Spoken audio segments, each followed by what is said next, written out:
Hello listeners, good evening and welcome to Freedom Global News. Today being Saturday evening, 19th day of February 2022, which is equivalent to 17th day of Rajab, 1443 after the Hijrah. My name is Muazu Muazu with the details. Early morning multiple vehicles accident on Lagos-Ibadan Expressway on Friday has claimed the lives of 17 people and 14 of them burned beyond recognition. The fatal crash, which occurred about 5 a.m. by the Israel Bridge stretch of the highway, involved two vehicles, registration number ZT728KLD, Mazda bus and non-descriptive tanker. The vehicles were said to have the head-on collision due to reckless driving, which is the burn triggered and fire explosion engulfed people in the Mazda bus. Confirming the multiple crashes, the Federal Road Safety Corps, Ogun State Sector Command, says the Eastern Police Division and VOS notified ahead of planned evacuation of the dead. Superintendent Route Command Clarence Oku, who is the FSC and Public Education Officer with the Sector Command, Ogun Sector Command Umar Ahmed, attributed the suspected cause of the accident road violation and dangerous driving with rustle on the head collision and fire outbreak. A 2023 presidential hopeful Senator Ayim Pais Ayim has condemned the recent killing of traders on the new cattle resale market in Muazu Muazu West local government area of Abia State, where 8 persons lost their lives. In a strongly worded statement of condemnation, Ayim described the attack and killing of the hardest and barbaric and condemnable. He lamented that the evil murderers were trying to stage a section of Nigeria against the other by taking the lives of defenseless and innocent citizens pursuing their legitimate businesses. He says these evil men spilling precious human blood and trying to set one group against another must be stopped at all costs. According to him, the insecurity in the southeast and the country at large should be a matter of serious concern of every well-meaning Nigerian. Senator Ayim, who is contesting the presidency of Nigeria on the platform of the PDP, however, condemned the government of Abia State for condemning the Standard Act and a strong time promising to take steps on bringing perpetrators to justice. One person was reported to have died and scores of other people sustained various degrees of injuries following an fire outbreak in Kalari Muna, Eldaway internally displaced person coming in Maiduguri, Borno State.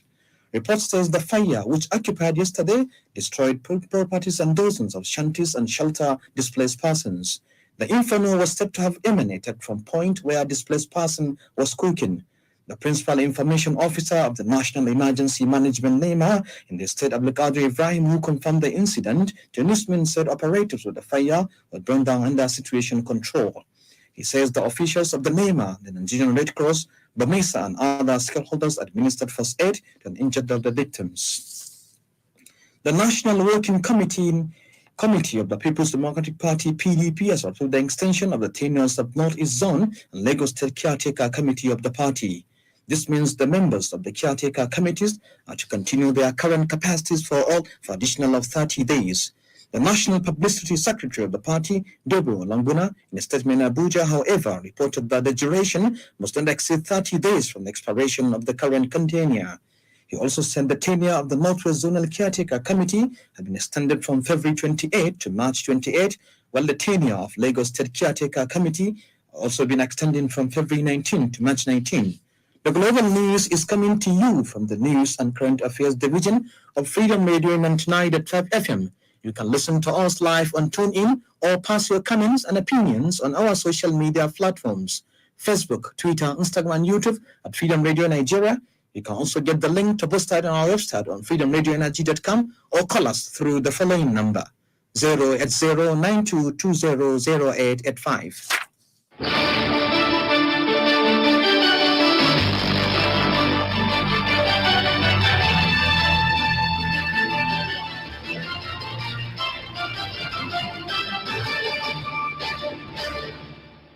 Welcome back, and now the Freedom Global News continues.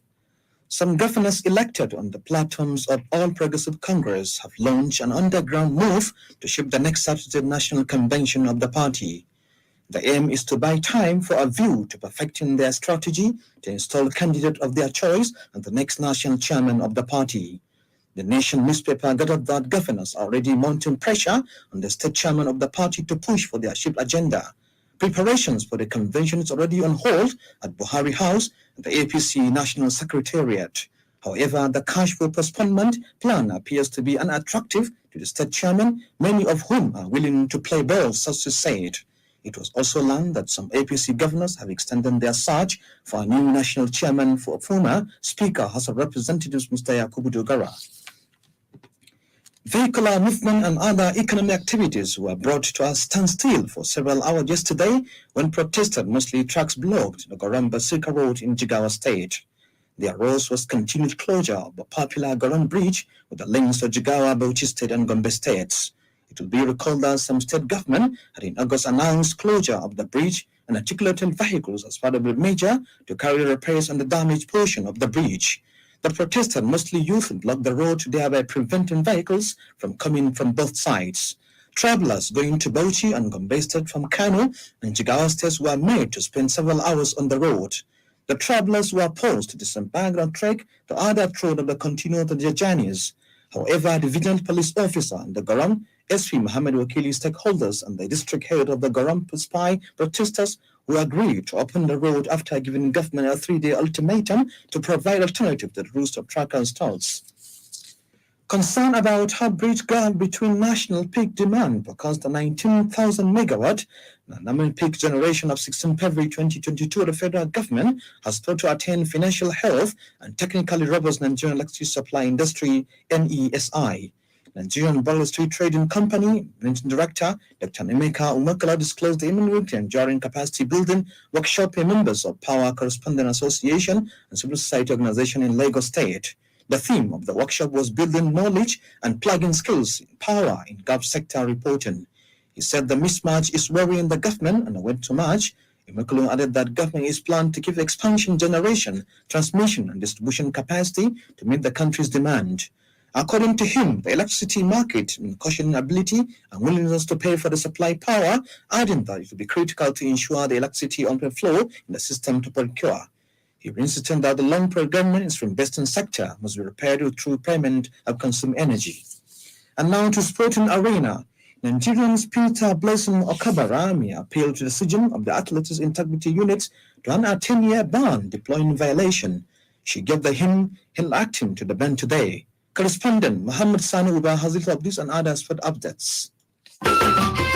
Nigeria's 2018 long jump silver medalist Blessing Okabare was banned for 10 years for doping yesterday. The 33-year-old, who is also a sprinter, was expelled from the Tokyo Olympics last year before the women's 100-meter semi-finals after testing positive for human growth hormone at an out-of-competition test in Slovakia on July 19. In another update, Leicester City women's defender Ashleigh Plumptre has revealed she decided to represent Nigeria ahead of England because she wanted to feel close to her family and heritage. Plumptre was born in England and could even pass as a white woman due to the color of her skin. The 23-year-old grew up in Leicester and represented the Three Lionesses at the youth level. Meanwhile, Belgian manager Roberto Martinez believes this year's World Cup in Qatar may prove to be one of the best ever. The tournament is usually held in the summer but will take place from 21 November to 18 December when temperatures will be a little cooler. That also means it will be at the midpoint of most league seasons. Martinez side are one of the favorites to win this year's World Cup, which is likely to be the final chance for Belgium's golden generation to claim a major trophy.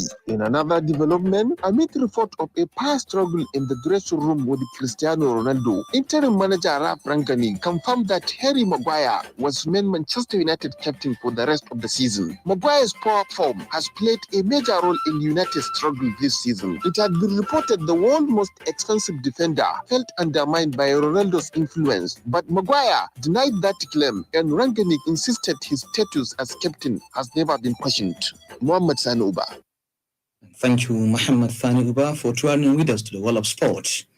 For tomorrow's weather forecast in Nigeria and some parts of the Republic, here is a report. Kano tomorrow morning. will experience clear sky and light wind at 15 degrees Celsius and later increase to 27 degrees Celsius with sunny sky and a gentle breeze at noon. Dutse in Jigawa State will experience similar weather condition at 14 degrees Celsius and later increase to 25 degrees Celsius. Kaduna is expected to have clear sky and light wind at 19 degrees Celsius and later increase to 30 degrees Celsius with sunny sky. Abuja will experience sunny intervals and light wind at 23 degrees Celsius and later increase to 35 degrees Celsius with sunny sky. Lagos expected to have partly cloudy sky at 26 degrees Celsius and later increase to 32 degrees Celsius with sunny intervals and a gentle breeze. Moving to Niger Republic, Maradi will experience sunny sky at 18 degrees Celsius and later increase to 29 degrees Celsius, while Zundur will experience sunny intervals at 18 degrees Celsius and later increase to 27 degrees Celsius. Zahra San Abdullahi, Freedom Radio. Many thanks, Zahra. Now to the foreign scene. Israel police on horseback scattered protesters in the occupied East Jerusalem neighborhood of Sheikh Jarrah, where demonstrators poured into support of Palestinians facing eviction by Jewish settlers. The schools on Friday came alongside protests elsewhere in the occupied West Bank. Tension that erupted in Sheikh Jarrah last year as several Palestinian families faced eviction by scattered groups in Spark and Israeli Asolo and Gaza Strip in May. In Jerusalem, Palestinian men led grounds in the asphalt of the street carried out prayers. Later, activities and end of numbering in the hundreds joined them to protest looming eviction. Reports say Israel border police were seen charging the protesters on horseback after activities refused to clear a road. Police described the incident as a riot and said the demonstrators did not listen to instruction of police.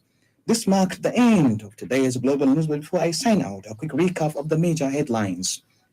17 people died after a petrol tanker and commuter bus involved in a head collision on Lagos-Ibadan Expressway. Angry youths barricade Goran Basirka Road protesting against closure of road linking Bauchi and Jigawa states. Some all-progressive Congress governors scheming to shape next Saturday's convention of the party.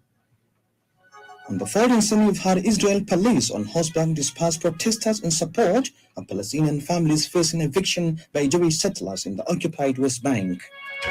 On behalf of the News and Current Affairs Department and today's duty editor Bala Nasser, the entire production team, my name is Muazu Muazu. Thank you for listening.